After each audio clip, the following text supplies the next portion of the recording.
if you dare open yourself up in ministry to establishing relationships, putting your heart out there,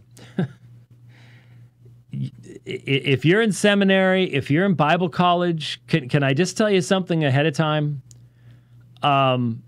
Here's what you're going to be facing. You are going to get that heart stabbed repeatedly by people that you've given the shirt off your back to, by people you've prayed for, sacrificed for, who've professed their love for you. It's going to happen. And one of two things, they're on the natural realm, there are only a couple of ways you can respond to that. And I've seen both many times. Either you develop a rhinoceros hide so that someone can try to stab at you all they want and they can't get through because your skin is just so hard. Which also means you don't have any more meaningful relationships. You become isolated.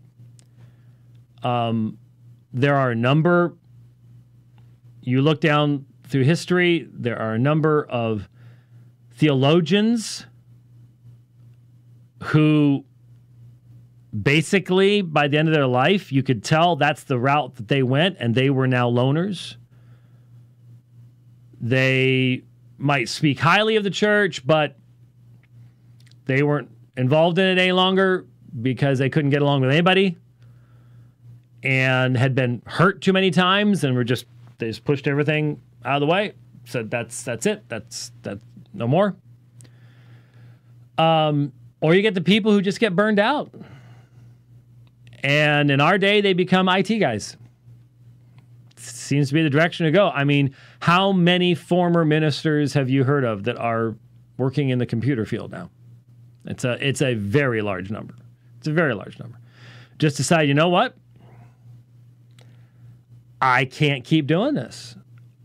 A battery has to be recharged once in a while, or it will go flat. And I've got a new Garmin thing, a little teeny tiny watch, and it does an amazing amount of stuff for a teeny tiny little thing. And one of the new things it's got is body battery. It's basically an algorithm that analyzes your sleep and how much working out and stuff you've done, and says this is about where your battery is for the day. It's so far it's been interesting to look at. Anyways, I suppose the longer you wear it, the better it is. If there was a spiritual battery that Garmin could come up with to help you out,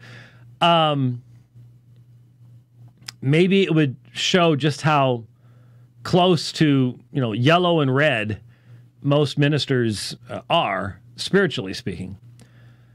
And many just decide, you know what, just gonna move on. That's what happens.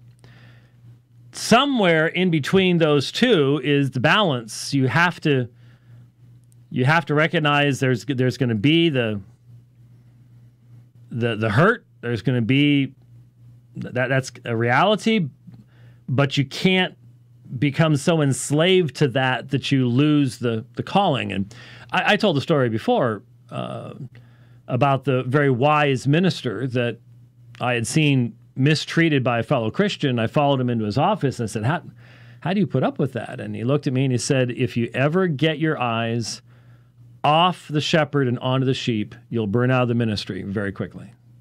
And he was exactly right. It has to be, Paul endured to the end because it was the high calling of Jesus Christ, not the high calling of this person or Demas or whatever else it might be. And he recognized that, and certainly, Paul probably would have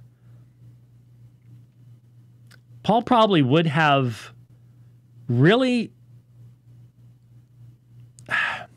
I mean, he had supernatural insight into things. And yet there was someone close to him. Remember, he had Onesimus almost dies. And Paul does not heal him because it wasn't God's will.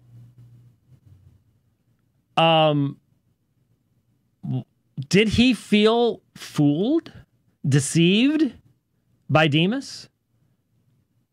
How many things he had shared with Demas? Did he feel like he had failed with Demas?